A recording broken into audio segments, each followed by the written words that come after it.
아시죠? 평신도들이 주인이 되는 교회. 여러분들은 교회의 생명이 어디에 있다고 생각하세요? 아름다운 건물, 웅장한 건물, 생명이 있을까요? 유럽에 여행을 가보면 아주 고딕양식으로 웅장하게 지은, 옛날에 막 1000명, 2000명 수용했을 그런 교회에 가보면 주일날 한 10명, 10명 할머니들만 앉아 계십니다. 파이프 오르겐이 얼마나 멋있니? 연주자들이 나와서 연주를 하는데 누구를 위해서 연주하느냐? 관광객들을 위하여 연주합니다. 그 교회들도 옛날에는 성도들로 차고 넘쳤을 것입니다. 그런데 언제부턴가 썰물처럼 사람들이 빠져나갔습니다. 이제는 박물관 같고 관광 명소가 되고 말았습니다.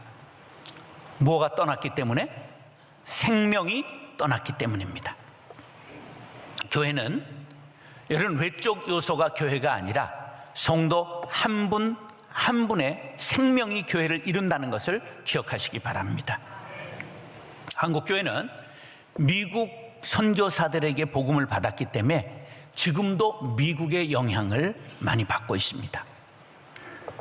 미국을 보면 전통적인 장로교, 감리교는 교인 수가 감소하고 있고 뜨거운 오순절, 성령 운동하는 교회들은 부흥하고 있습니다. 이것이 한국에 그대로 적용되고 있는데 예전에는 조금 느리게 1년, 2년, 3년 뒤에 들어왔다고 한다면 지금은 유행이 그 해에 그냥 전부 따라 들어와서 같이 흘러가고 있는 것이 다릅니다. 미국의 나스닥 시장이 재채기하면 한국의 코스닥은 독감 걸린다. 증권 시장만 해당되는 것이 아니고 신앙의 흐름도 미국의 영향을 많이 받습니다. 1970년대 세계 기독교의 새로운 운동이 일어났는데 그것은 삼위일체 하나님 중에 제3위이신 성령 하나님을 바라보자는 운동이었습니다. 물론 그전에도 성령께서는 언제나 우리와 함께 하셨고 신조와 찬양과 예배를 통해 기독교 신앙의 중심적 위치를 차지하고 있었음을 고백했습니다.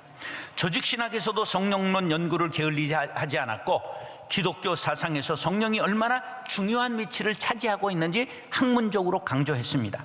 하지만 1970년대에 들어서는 신학과 신조를 뛰어넘어 일상생활에서 성령을 직접 체험하고자 하는 갈망이 하나님의 백성들에게 휘몰아쳤는데 그러한 현상이 일찍이 교회에서 전례를 찾아보기 힘든 것이었습니다.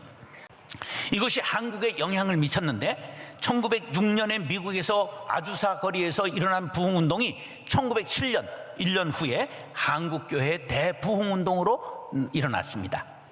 평양에서 블레어 목사가 부흥회를 인도할 때 온 회중이 성령을 강하게 체험하게 되었고 그해 봄 길선주 목사가 경기도 지역에서 사경회를 인도하면서 대부흥운동이 일어났습니다.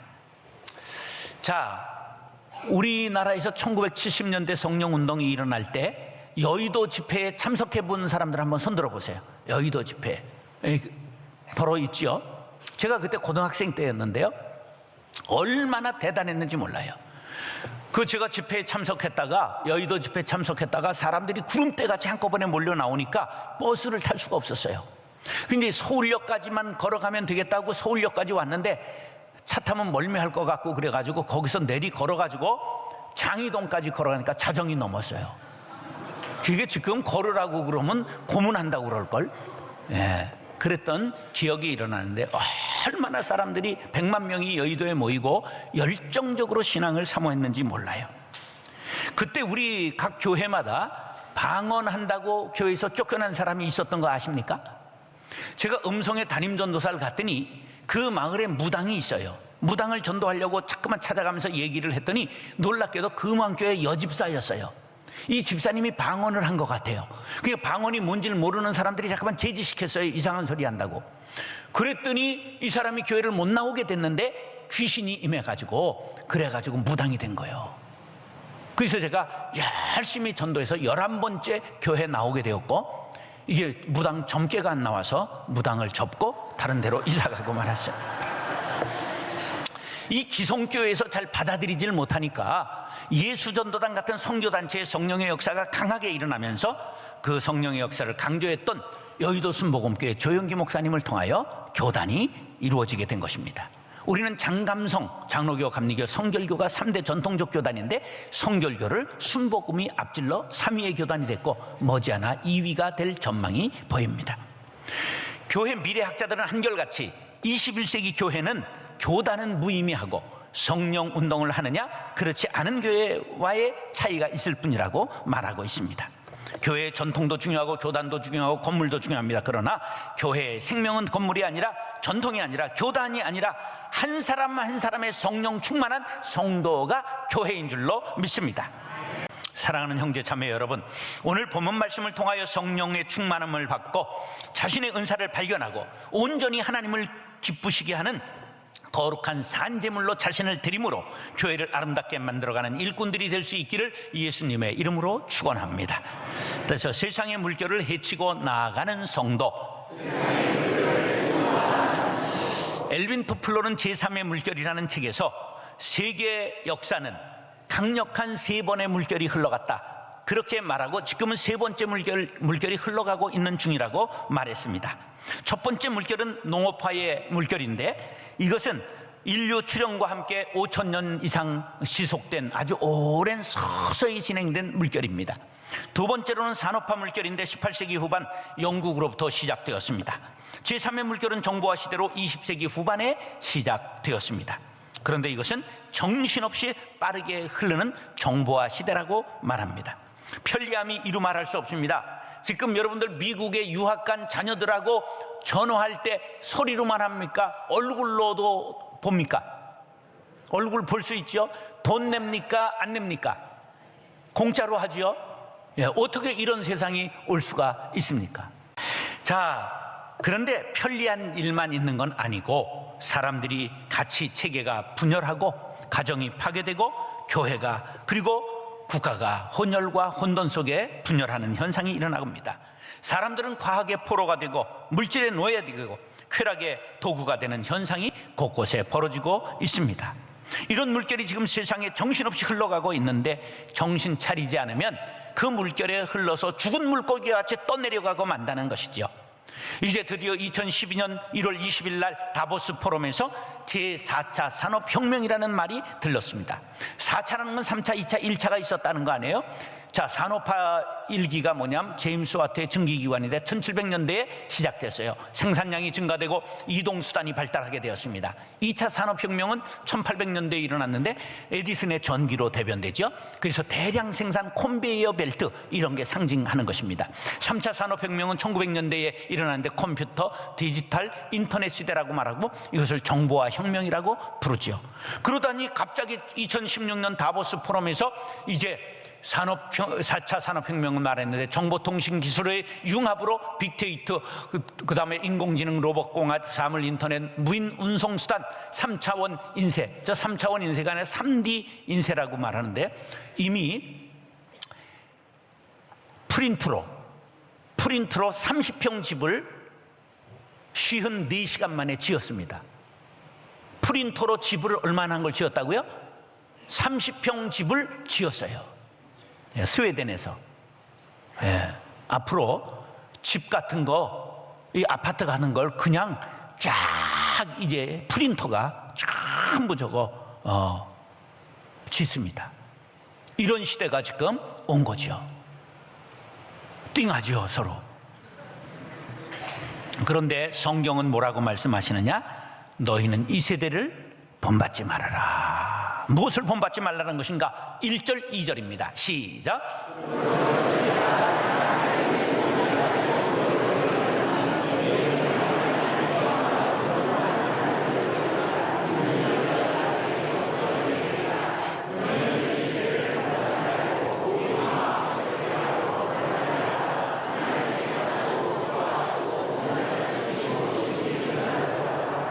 로마서는 로마서는 16장으로 되었는데 1장부터 11장까지는 교리 부분, 그래서 구원론을 설명하고 있습니다.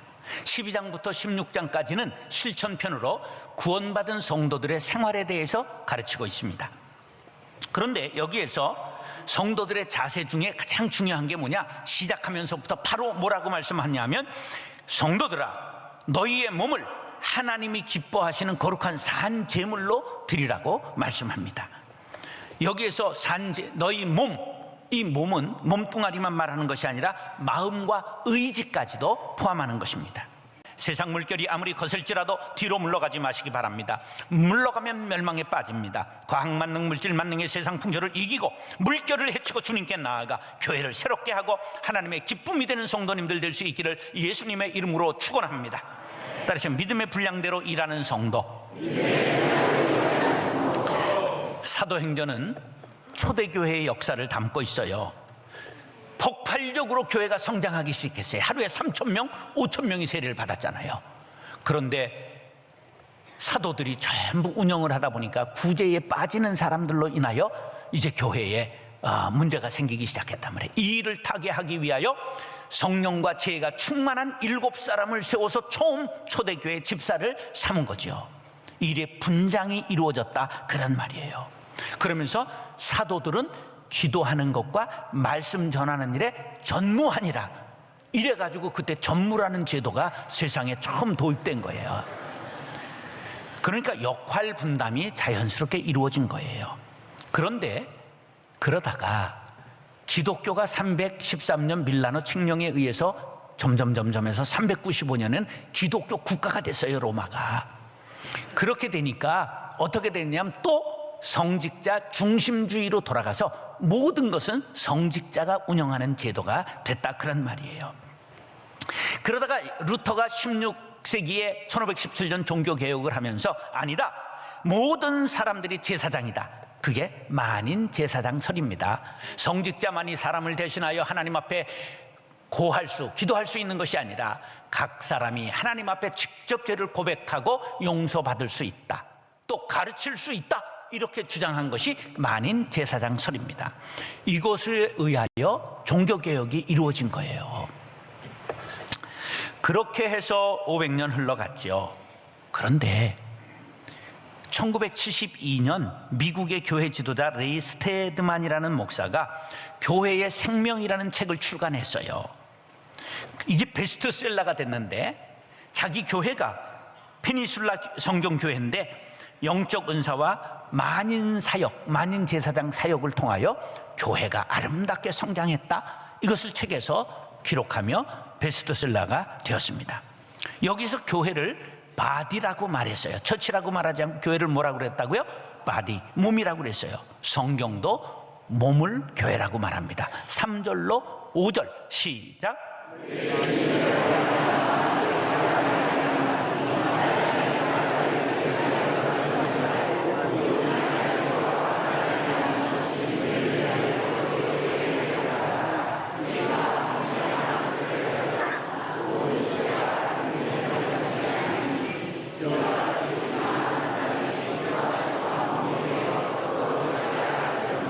자, 사도 바울은 교회를 몸으로 비유했어요. 잘 들으세요. 머리만 일하고 몸이 일하지 않으면 무슨 병이 든 거예요? 지체장애가 된 거예요. 지체장애. 몸은 활발하게 움직이는데 머리가 가동되지 않아요. 무슨 장애라고 말해요?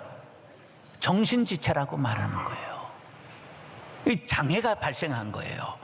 교회가, 목사들은 쇠빠지게 일해가지고 번아웃이 되고 교인들은 랄랄룰루 그냥 휴가 2달씩 갔다 오고, 이러면 안 된다는 거예요. 여러분들은 교회 지키고 목사는 또 휴가 2달 갔다 오시고, 이것도 아니라 그런 얘기예요. 네. 이게 서로가 유기적으로 건강한 걸 유지하려면 서로가 자기 맡은 역할을 잘 나누어 분장해야 된다는 것이죠. 어떤 분은 큰 은사를 가졌기 때문에 1년에 명절 3번만 교회를 나오는 거예요. 부활절, 추수감사절, 크리스마스 이렇게. 그건 믿음이 큰 거죠. 이게 용량 탱크가 커가지고 그때 기름 넣은 거로 그냥 막 몇 달씩을 그냥 이렇게 가는 거야. 근데 어떤 분들은 이 탱크가 적어가지고 매일 새벽 와가지고 집어넣는 거야, 기름을. 그러니까 우리가 분량대로 하면 돼. 남 뭐라가 그러지 마라. 집이는 어떤 과야? 옆에 한번 물어보세요.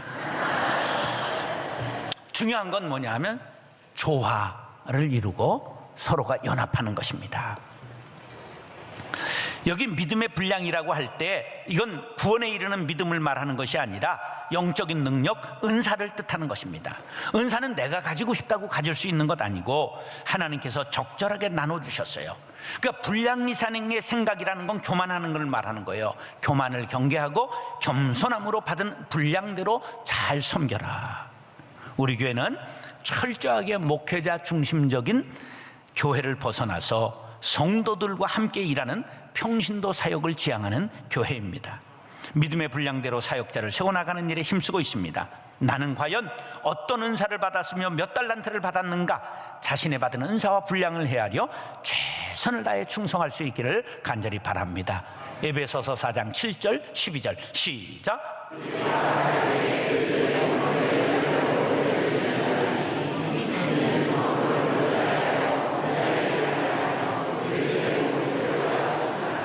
사랑하는 형제 자매 여러분, 우리에게 은사를 주신 것은 봉사하여 그리스도의 몸된 교회를 세우게 하려 하심입니다. 믿음의 분량대로 최선을 다함으로 온전해지고 하나님께 영광 돌리는 교회의 주인공들이 될 수 있기를 예수님의 이름으로 축원합니다. 따라서 받은 은사대로 즐겁게 일하는 성도. 앞에서는 이제 분량에 대해 말씀드렸고, 여기는 은사의 종류에 대해서 말씀을 드립니다. 은사의 종류를 성경에서 27개를 찾아보았습니다. 지금 말씀하는 로마서입니다. 예언의 은사, 여기는 설교를 주로 뜻합니다. 그 다음에 섬김, 가르침, 권위, 구제, 지도력, 긍휼, 그리고 고린도전서에 나오는 지혜와 지식과 믿음과 병고침과 이적과 영분별과 방언과 통역과 사도예적 은사와 서로 돕는 것과 다스림의 은사가 있고요. 에베소서 4장에 보니까 복음 전하는 자, 목사, 이것도 은사로 치고 있습니다. 그 다음에 이제 여러 흩어져 있는 은사에 대한 얘기인데, 독신의 은사가 있어요. 나는 혼자 사는 것이 편하다, 그런 사람 손 들어보세요. 예, 아유, 내가 일찍 그런 걸 알았으면 미스송한테 압제를 받고 살 일도 없었을 텐데. 예, 이게 이제 이게 적지만은 사도 바울과 같은 사람이 혹 있는 거예요. 그래서 독신의 은사도 있습니다. 자발적 빈곤, 가난에 처하는 걸 기뻐하며 살아가는 청빈의 은사지요. 그 다음에 순교, 선교, 후한 대접을 하는 거, 남 대접 잘하는 사람 있죠. 그것도 은사예요. 그 다음에 중보기도의 은사가 있고 귀신을 축출하는 은사도 있다. 이렇게 27가지를 성경상에서 찾아보았습니다. 중요한 것은 은사는 내가 갖고 싶어 갖는 것이 아니라 하나님께서 주신 것이라는 것을 인식해야 됩니다. 은사, 카리스마인데 하나님의 선물인데 뭐 하라고 주신 선물? 일하라고 주신 능력이 카리스마입니다. 신방을 하다 보면 대통령에게 받은 상장, 훈장은 구석에 처박아 놓고 있을까? 그냥 집에 가장 중앙에 딱 붙여놨을까? 아, 그거 보면 부럽더라고요. 왜냐하면 난 상장이라는 건 옛날 여름 성경학교 때 교회에서 한번 받아본 거 외엔 받아본 적이 없어요. 그러니까 그거 얼마나 부러운지 몰라요. 그런데 우리가 하나님 앞에 상을 받았다고 한다면 그게 얼마나 귀하겠습니까? 하나님이 주신 것은 귀하고 천한 게 없어요. 따라서 나도 하나님 앞에 받았습니다. 근데 그게 뭔 줄 모르는 사람이 있어. 귀한 줄 모르는 사람이 있어. 자, 6절로 8절 시작.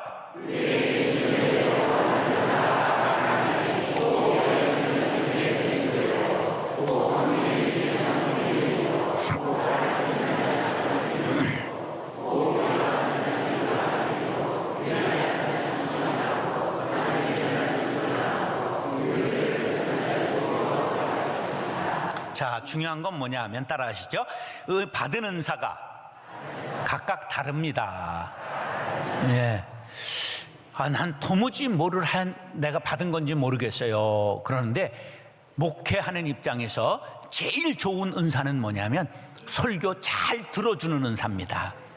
예, 그것도 뒤로 제끼지 않고 앞으로 이렇게 탁 그냥 쫑긋하고 들어주면 목사가 신나거든요. 예, 하여간 그런 것이 귀한 건 줄 알아야 되는 거예요. 그런데 그래도 이게 은사인지 아닌지는 알아야 되잖아요.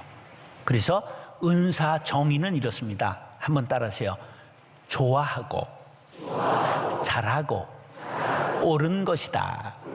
이게 은사의 정의예요. 근데 제가 이제 만든 은사 판별법인데 손을 다 놓으시고, 자, 써봤자 그거 가서 복습하는 사람 하나도 없어요. 따라서 자신에게 기쁨, 타인에게 덕, 교회의 유익, 하나님께 영광, 하나님께 영광, 교회의 유익, 형제에게 덕, 자신에게 기쁨. 이 네 개가 맞아야 은사예요. 하나님께서 주신 은사는 바로 이렇게 세트가 맞아야 된다. 교회에서 일을 하는데 기쁨이 없고 하면 할수록 괴롭다. 그러면 은사가 아니든지 분량 이상을 하고 해서 이게 번아웃, 앵꼬가 난 거예요. 일을 오래 했는데 남의 옷 입은 것처럼 불편하다. 그럼 은사를 점검해 볼 필요가 있습니다. 근데 일을 하지 않으면 몸은 편한데 마음이 불편하다. 그건 은사를 묻어두고 있기 때문에 성령께서 그 마음을 충동하는 것입니다. 그러면 즉시 순종하면 기쁨이 회복됩니다. 어떤 분은 열심히 일하고 자신은 좋은데 옆에 있는 사람들이 낙엽 따라 가버린 사랑이 되는 거야. 차중락의 노래 있잖아요. 어떤 분은 내가 들었는데 성가대 지휘를 했는데 성가대원이 둘 남았대. 다 가버렸어. 예, 그러면 그 자기 은사가 아니라고 생각해야 돼요. 지휘의 은사가 아닌 거죠. 자, 우리는 반드시 하나님이 주신 은사는 성령의 열매가 나타나게 돼 있어요. 늦게 나타나도 심기운 건 언제나 싹이 나게 돼 있어요. 교회에 유익을 끼치고 주변의 사람을 세웁니다. 그러므로 하나님께 받은 은사대로 일할 때 즐거움이 따르게 되는 거죠. 제가 전에 공직자 프로필을 신문에 보다가 별명이 핏대인 사람을 봤어. 별명이 뭐라고? 핏대를 세운다는 거야. 아, 핏대를 세워도 세상에서는 장관까지는 되는구나. 그걸 알았어요. 근데 교회에서는 핏대 세우면 아니 되십니다. 교회는 언제나 사랑과 섬김으로 해야 됩니다. 핏대 세울 기회가 딱 한 번 있는데 사탄아 물러가라! 그럴 때는 핏대를 세워야 됩니다. 밤가시 마을 교회 시절에 설교를 준비하고 있는데 방이 저녁에 벌컥 열리더니 사진을 들이대면서 재림 예수를 믿어라. 그리고 4명이 남녀가 쳐들어왔어요. 그래 보니까 1976년 사기죄로 서대문 형무소에 갇혔다가 병들어서 죽은 구인회라고 하는 이단 교주가 있었는데, 아니 그걸 아직까지 신봉하면서 와가지고 나보고 재림 예수를 믿으라고 그러는 거야. 근데 그래, 그때만 해도 내가 목소리가 보통이 아니었거든. 사탄아 물러가라! 그랬더니 깜짝 놀라가지고 기절하고 다 도망가 버린 거야.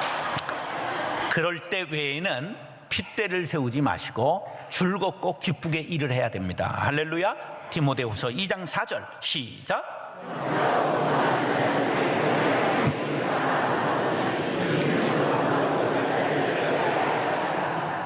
병사로 우리를 모집한 하나님 앞에 기쁨으로 봉사하여 교회를 아름답게 가꾸어 나가는 일꾼들 될 수 있기를 예수님의 이름으로 축원합니다.